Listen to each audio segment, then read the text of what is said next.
姥姥，别人都是圣诞树，你赶紧给我也弄一个。你小子这么冷的天，姥姥再说你要不？我不管，你今天不给我做，我就睡在地上。臭小子，你等着，姥姥今天非得给你上一课。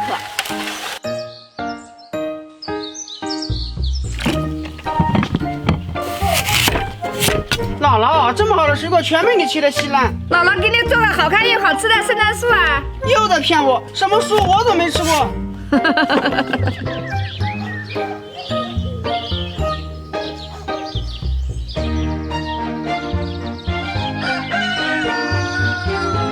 哇塞，姥姥，这就是可以吃的圣诞树啊！